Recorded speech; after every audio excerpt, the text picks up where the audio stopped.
다 경험들이 있으시겠지만 이 말이라는 건요, 사람을 참 힘들게 하는 겁니다.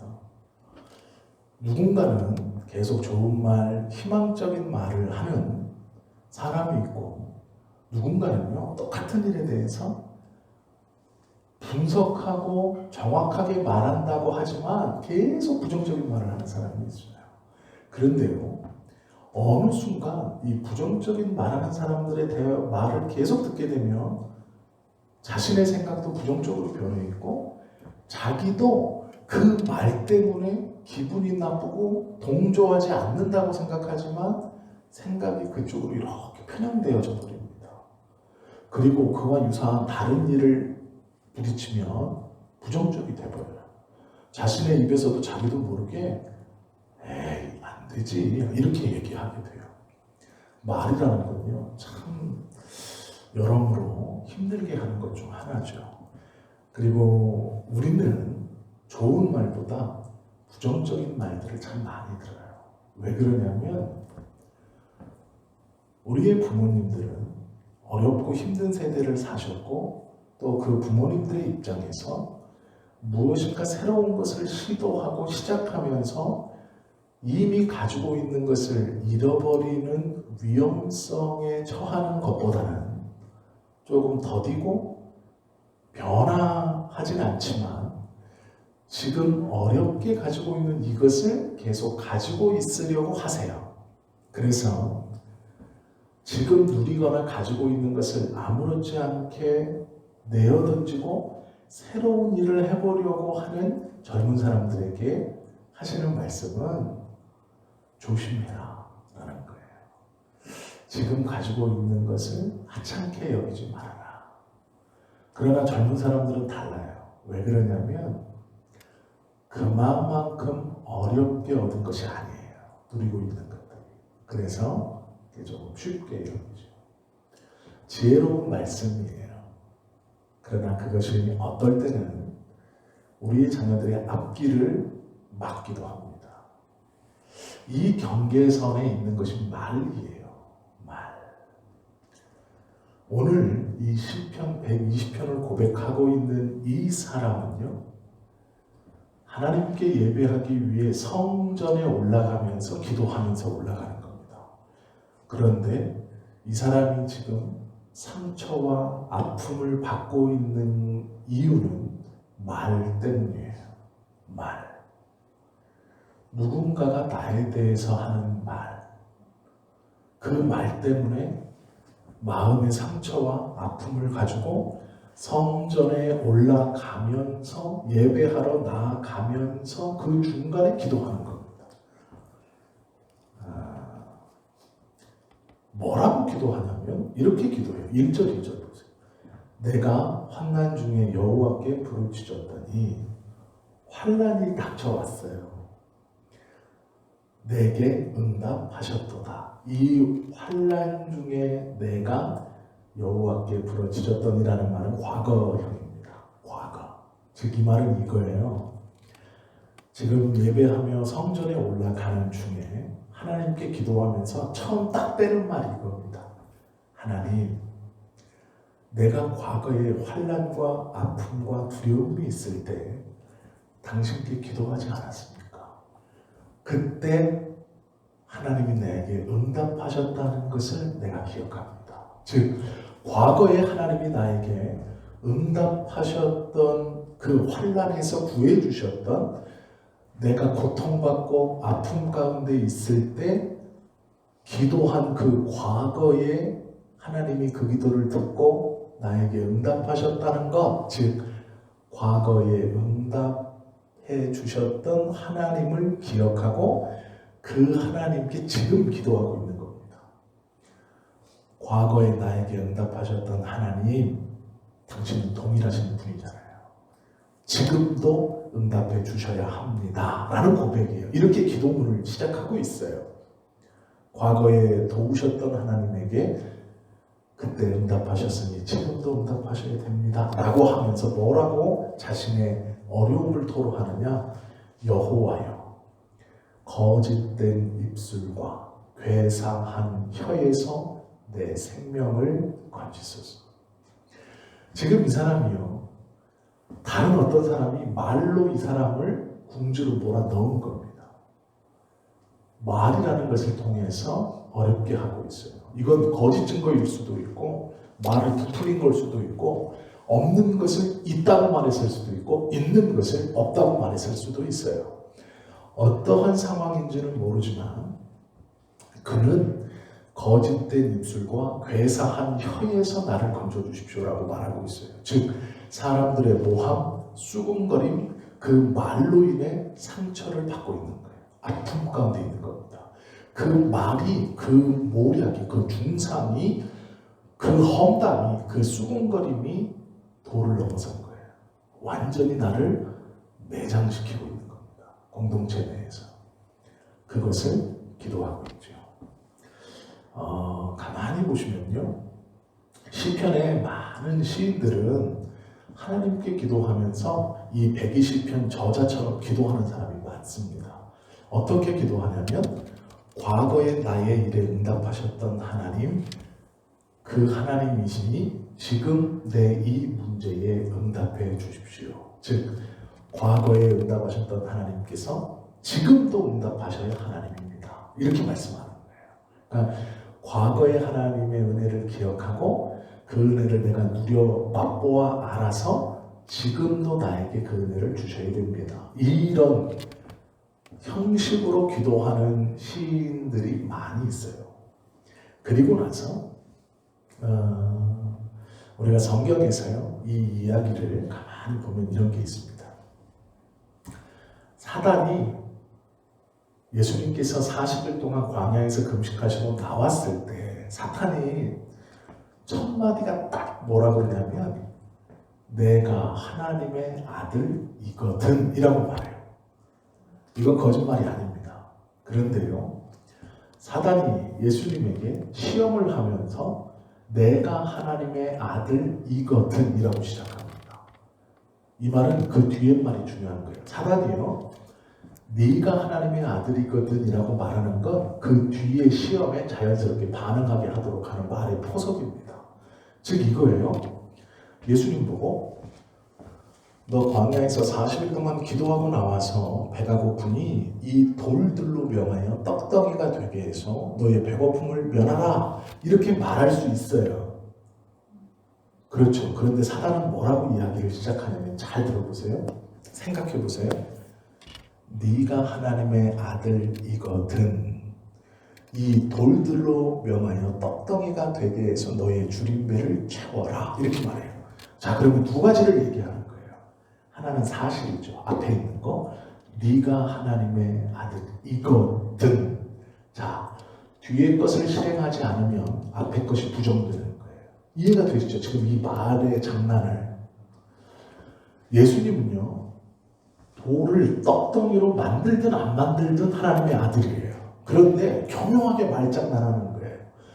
네가 하나님의 아들이거든 이 돌을 떡으로 변해서 먹어라 이렇게 말하는 거예요. 그러면 예수님이 돌을 떡으로 변화시키지 않으면 내가 하나님의 아들인 것이 부정돼 버리는 거예요. 지금 사단의 말장난이 얼마나 교묘한지 아시죠? 내가 하나님의 아들이거든. 우리 보고 이러는 겁니다. 네가 목사면 이렇게 말하는 거예요. 네가 목사면, 그러면 그 뒤에 말을 실행하지 않으면 네가 목사가 아니라는 거예요. 이해가 되시죠? 자, 이 말이에요. 사단이 예수님께 나와서요, 시험하는 것은 돌이 떡이 돼서 배고픔을 면하라는 게 시험이 아니에요. 그 말 자체가 시험이에요. 네가 하나님의 아들이거든 이 말이 시험인 거예요. 즉 이 말은 돌을 떡으로 변화시켜 너의 배고픔을 채워라 이게 아니고요, 네가 하나님의 아들인 것을 기적과 이적으로 증명해봐라 이 말이에요. 즉 그 말에 따르면 하나님의 아들인 것을 예수님이 증명해야 된다는 거예요. 증명하지 않아도 예수님은 하나님의 아들이에요. 예수님의 사역은 하나님의 아들만 감당하실 수 있는 거예요. 구원의 사역은. 그런데요, 그걸 부정해버리는 거예요. 네가 하나님의 아들이거든. 이 말은요, 돌을 떡이 되게 하는 것, 이게 중요한 게 아니에요. 말 자체에 이미 칼을 품고 들어가는 거예요. 어떻게든 반응하면 예수님 스스로 하찮은 사람이 되어버리는 거예요. 하나님의 아들이라는 존재를 돌을 떡으로 변화시켜서 먹으면 사단의 말에 동조하는 꼴이 되어버리고요. 그렇지 않으면 하나님의 아들임을 부정하는 꼴이 되어버리는 거예요. 그래서 예수님이 동문서답하는 거예요. 그 말 자체에 넘어가지 않으시는 거예요. 그러니까 우리가 이 사탄의 세 가지 시험과 예수님의 세 가지 대답을 보면서 연관성이 없다고 생각해요. 그런데 그렇지 않아요. 말 자체가 시험이기 때문에 그 말을 무시하시는 거예요. 그리고 예수님의 예수님됨을 어떻게 증거하느냐? 구약 성경에 기록되어져 있는 메시아에 대해서 3번 말씀하심으로 내가 그다 선언하시는 거예요. 그렇기 때문에 사단이 돌이 떡이 되게 하라든지 높은 곳에서 뛰어내리게 하라든지 나에게 절하라고 하는 것에 대꾸를 안 하시는 거예요. 그리고 오로지 하나님의 말씀으로 내가 그 말씀에 예언되어진 하나님의 아들이다라고 선언하시는 거예요. 이건 사람 보고 하는 얘기가 아니에요. 사단은 말하고 있지만 예수님은요, 세상을 향해 얘기하고 있는 거예요. 그러니까 말 자체가 칼을 품고 시작되는 말입니다. 지금 이 사람이 처한 상황이 이래요. 예수님께 사람들이요, 말 가지고 장난하는 경우들이 많아요. 동전 하나를 들고 와서 예수님께 보여드립니다. 그리고 뭐라냐면, 예수님, 이 동전을 로마의 황제에게 바치니 가합니까? 하면 동전을 보여줘요. 의도가 있었죠. 바치지 말라 하면 정치범이고 바쳐라 하면 선지자가 아니에요. 예수님이 그걸 간파하셨죠. 그래서 누구의 초상이 그려져 있느냐라고 물어요. 황제의 초상이 그려져 있습니다. 그러니까 예수님이 그래요. 황제 건 황제한테 드리고 하나님의 것은 하나님께 드려라, 이렇게 말해요. 즉 이 말은요, 동전을 누구한테 주느냐, 세금을 내느냐 마느냐 문제가 아니고 하나님의 것과 세상 것은 구별되어 있다 선언해 버리시는 거예요. 무엇이 그려져 있고 새겨져 있느냐, 그대로 하여라 라는 거예요. 너희의 마음에 세상에 황제가 주인으로 새겨져 있거든 황제한테 드려라. 너희의 마음에 하나님이 새겨져 있거든 하나님께 드려라, 이러는 거예요. 그러니까 말로 올무를 놓는 곳에서 예수님은 굉장히 지혜롭게 반응하시죠. 한 여인을 끌고 왔어요. 그래서 이제는 율법을 들먹입니다. 예수여, 당신보다 먼저 온 선지자인 모세의 글에 의하면 가늠하다 현장에서 잡힌 여자는 돌로 쳐 죽이라고 기록되었습니다. 예수님, 이 여자가 가늠하다 현장에서 잡혔는데 어떻게 하시겠습니까? 무엇이라고 하시겠습니까? 자, 잘 보세요. 예수님은 인제 사람들에게 유명해졌고 인제 공적인 사역을 시작한 지 얼마 안 되셨어요. 그러나 모세는요, 모든 이스라엘 백성들이 인정하고 따르는 예수님보다 한참 먼저 왔고 영향력도 큰 선지자예요. 이 사람들이 지금 느끼긴 그렇다는 거예요. 그래서 큰 권위로 작은 권위를 누리려고 해요. 이 말입니다. 그래서 뭐라 그러냐? 모세가 기록하기를, 즉 모세는 이렇게 말했습니다. 현장에서 가늠하다 잡힌 여자는 돌로 쳐 죽여라. 당신은 어떻게 하겠습니까? 그러면 뭐라 그러냐면요, 이런 겁니다. 모세의 기록대로 돌로 쳐 죽여라. 그러면 모세보다 작은 선지자가 되는 거예요.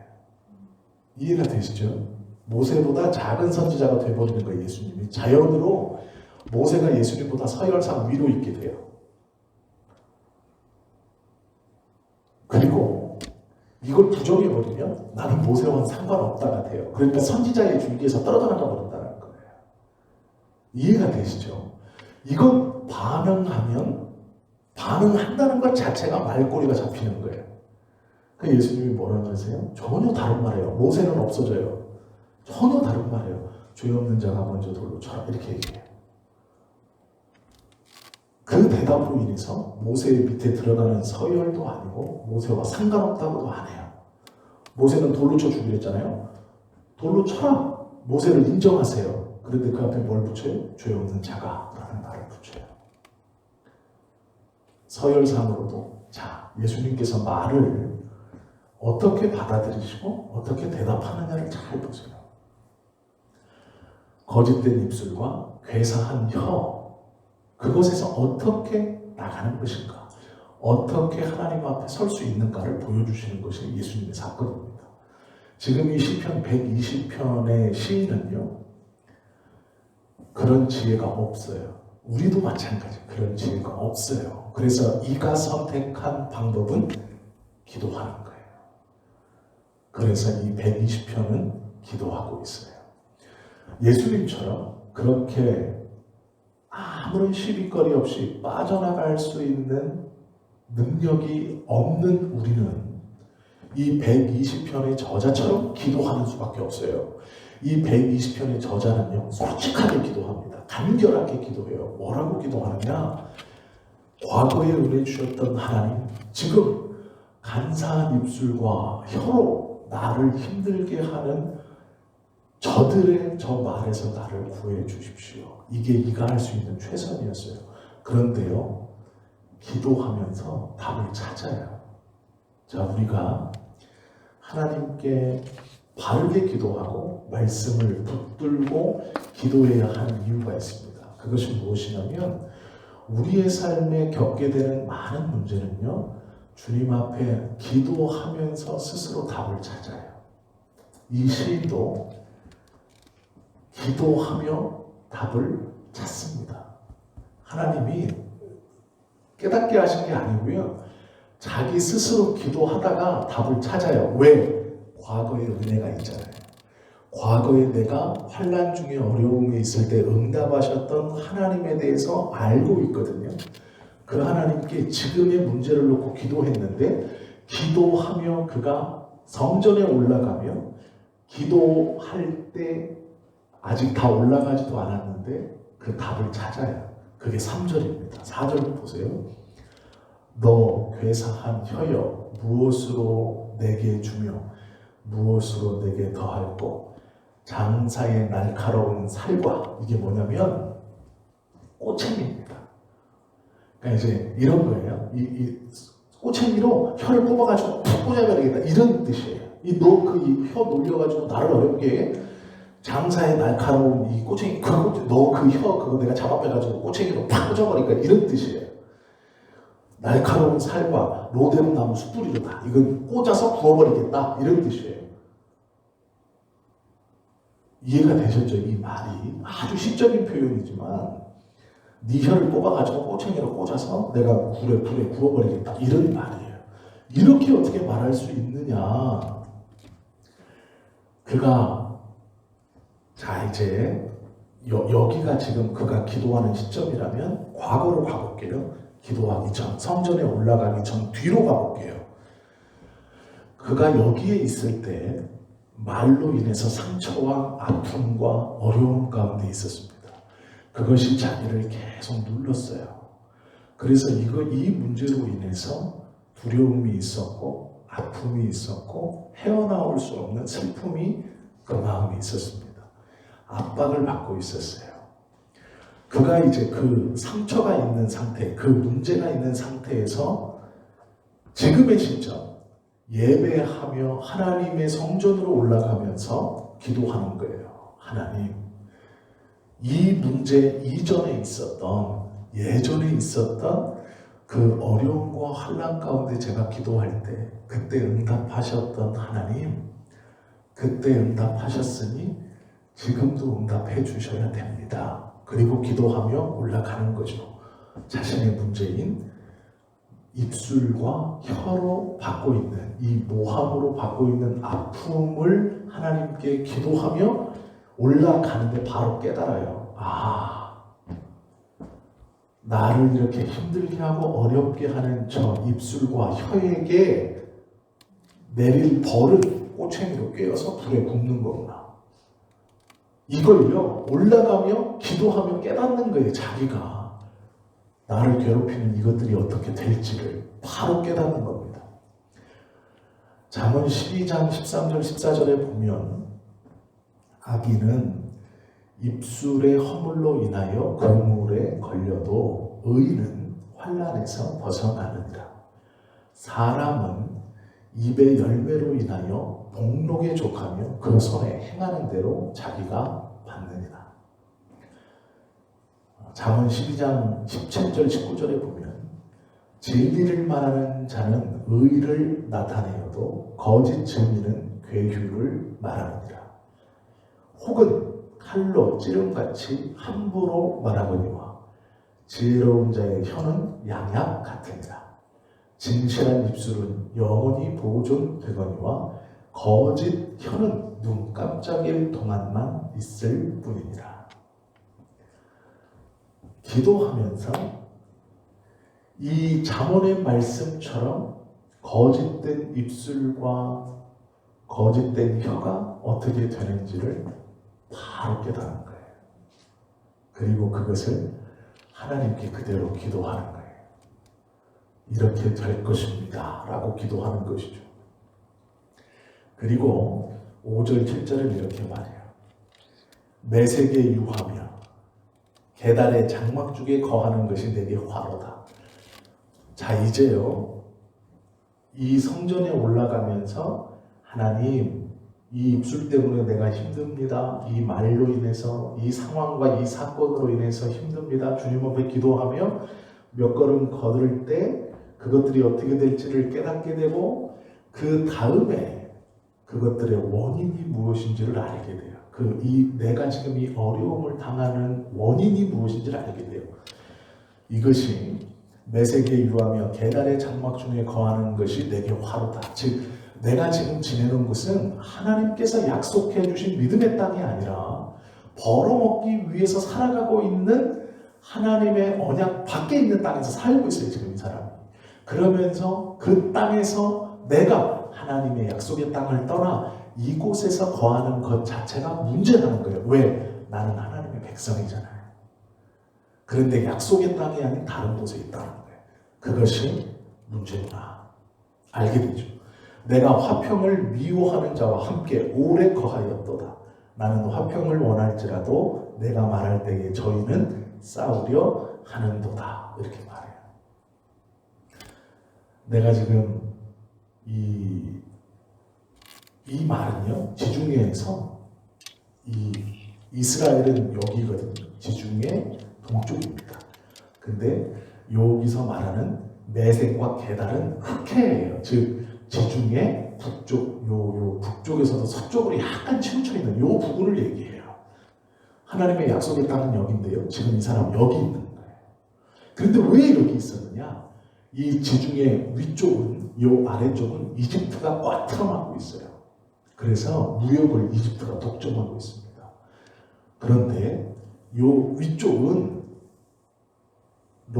지금의 로마를 위시한 요 위쪽은요, 해상무역뿐만 아니라 육로를 통해서 수많은 물자들이 왔다 갔다 하는 곳이에요.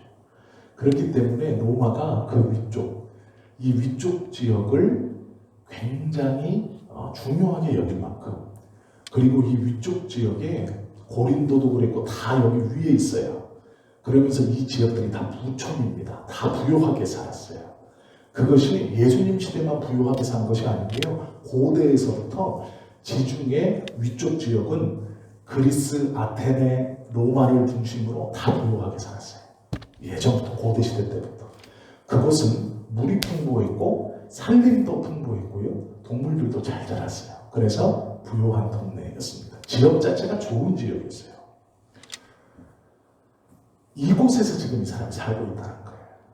내가 하나님의 백성인데 하나님께서 약속한 땅은 여기인데 이곳에서 살고 있는 것이 잘못이다. 그들은 화평을 좋아하지 않는다. 즉 서로의 돈을 움켜쥐기 위해서 싸워 경쟁자를 죽이려고 하는 땅이에요. 내가 하나 가졌으니 너도 하나 가져. 내가 이만큼 가졌으니 너도 이만큼 가져. 하나님께서 우리에게 땅을 공평히 나눠주셨지 하는 땅이 아니에요.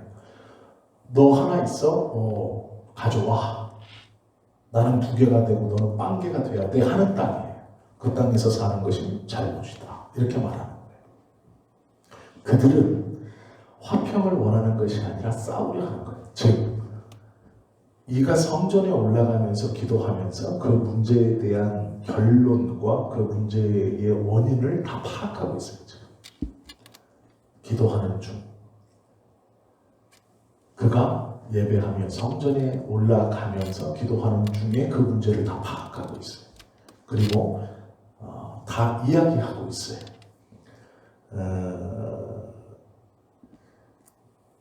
이 120편을 고백하고 난 다음에 이 사람이 어떻게 행동했을까요? 그것에 계속 거했을까요? 아니죠. 그곳에서 떠났겠죠. 그곳에 있는 한 이 문제를 계속 겪어야 한다는 것을 알기 때문에 떠났을 겁니다. 자, 가만히 생각해 보세요. 여기서 이제 저희가 2개를 생각해야 돼요. 하나는 말로 상처받은 이 사람이 하나님께 기도하고 있어요. 그러면 본인은 이제 말을 조심할 거예요. 자기가 그 말로 상처를 받아봤기 때문에. 2번째는요. 예배하러 오면서 이 문제를 안고 온다는 거예요. 이게 이제 오늘 우리가 잘 들어야 되는 말씀이에요. 묵상해야 되는 말씀이에요. 어떤 분들을 보면요. 이렇게 얘기해요.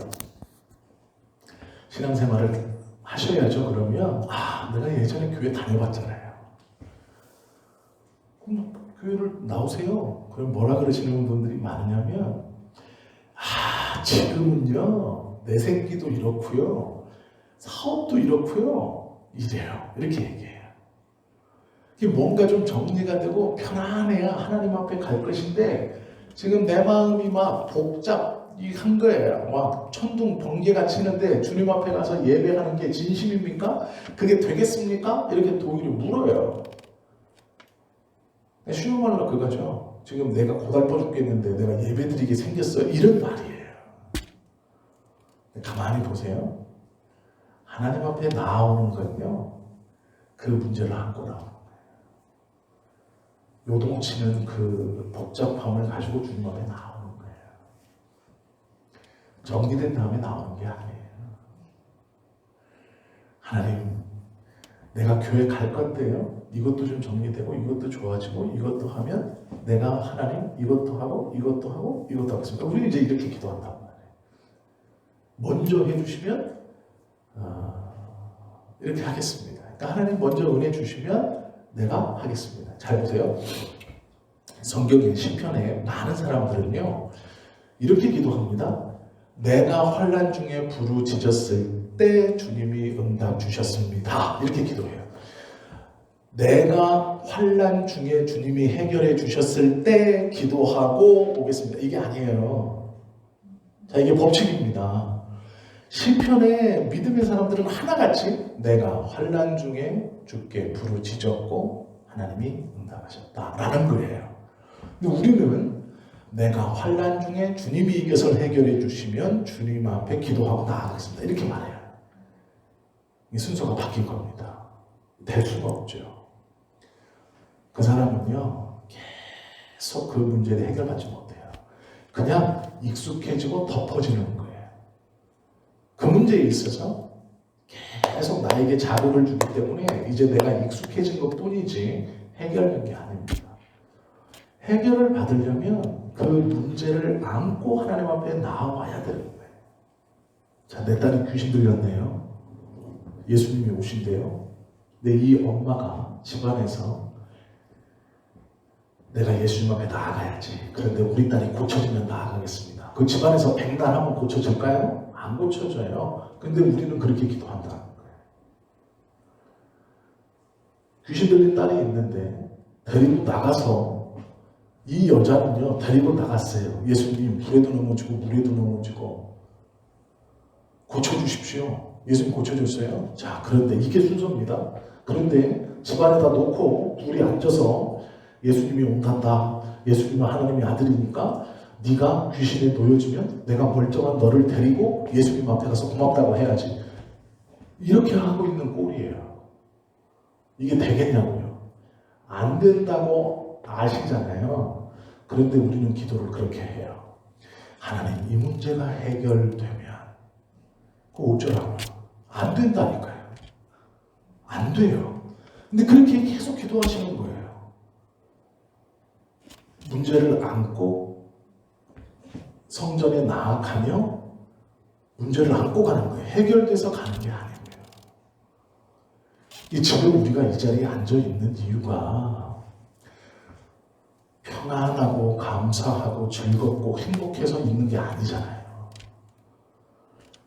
돌아보면 여전히 자녀들, 가정, 먹고 사는 문제, 또 그것뿐 아니라 교회나 여러 관계성이나 여러 가지 문제들이 우리 안에 있잖아요. 그런데 우리는요, 해결된 것처럼 앉아 있어요. 그러면 안 된다고요. 그 문제들을 하나님 앞에 끌어와야 돼요. 그건 부끄러운 게 아닙니다. 교회에 와서 지금 내가 가지고 있는 문제들을 기도하는 거예요. 그러나 원칙이 있어요. 과거에 응답하셨던 그 하나님이 지금도 응답하신다는 확신이 있어야 돼요. 이 문제에 대해서 분명히 하나님께서 해결해 주실 거라는 확신이 우리 안에 있어야 됩니다. 시인은 지금 성전에 올라오기 전까지 자기를 힘들고 어렵게 하는 문제들을 파악하지도 못했어요. 그냥 어렵고 힘든 거였어요. 나를 모략하고 나를 막 누르는 것에. 그러나 그것들을 그대로 안고 하나님 앞에 나와 기도해 가면서 성전에 다 도착하지도 않았어요.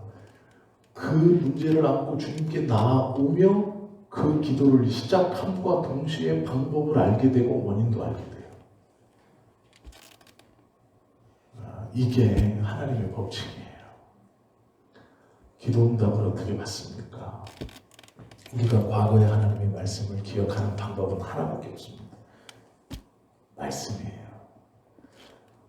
과거에 아무리 큰 경험을 하셨어도요, 지금 내가 어떤 문제에 부딪히면 우리는 내가 경험했던 그 하나님의 은혜를 잊어버려요. 기억하는 가장 좋은 방법은 주님의 말씀을 기억하는 거예요. 암송되어져 있는 성경의 말씀, 그렇지 않으면 내가 지금 눈으로 읽고 있는 이 하나님의 말씀, 오늘 우리가 시편 120편을 읽으면서 이 말씀을 함께 나누면서 아, 그렇지, 과거에 내가 이런 어려움이 있을 때 이렇게 기도했고 하나님이 이길 힘을 주셔서 지금 돌아보니 그것이 하나님의 은혜였지라고 깨닫는 이유는 우리가 지금 이 시편 120편을 나누고 있기 때문이에요. 이 말씀을 우리가 함께 나누고 있기 때문이에요. 내가 말씀 없이 내가 환난 당할 때 하나님의 은혜를 기억해서 그것을 끌고 와서 기도해야지. 안 돼요. 사람은요 그렇게 똑똑하지 못합니다. 우리는 영적으로 그렇게 민감하지 못해요. 안 돼요. 말씀이 없으면 이 시인은요 얼마나 똑똑한 사람이에요. 그런데 그가 성전에서 멀어졌다라는 것은 무슨 얘기냐면 말씀, 약속과 멀리 있었다라는 뜻이에요. 그때는 이 120편을 고백하던 이 사람도 그 문제로 인해서 죽을 것 같았어요. 하나님 앞에 살려달라고 도와달라고 기도했어요. 그러나 그가 성전을 바라보고 예배 자리에서 나아가면서 하나님의 말씀과 은혜를 기억하고 기도하며 이 문제를 해결받아요. 우리도 똑같습니다. 주님의 말씀을 기억하고 그 말씀으로 인해서 과거에 받은 은혜를 끌어와서 지금 기도할 수 있는 거예요. 그러면 문제가 해결되는 겁니다. 해결해 주시면 내가 이것도 할게요, 저것도 할게요가 아니에요. 이것이 해결되면 내가 봉사도 하고 이것도 할게요. 아닙니다. 은혜 주신 면이 아니에요. 우리가 말씀을 모르면 이미 받은 은혜도 기억지 못해요. 그래서 우리가 말씀을 좀 알고 또 나누어야 하는 것이죠. 이 시인은 예배하러 오면서 이 문제를 그대로 안고 와요. 상처받은 마음, 찢긴 마음을 그대로 안고 하나님 앞에 고백하죠. 이렇게 주님께 나아갈 수 있으면 참 복 있는 사람이에요.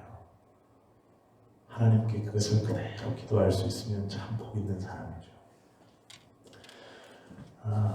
우리는요, 이 금요일 저녁에 많은 사람이 있지는 않아요. 그러나 꼭 기억하세요.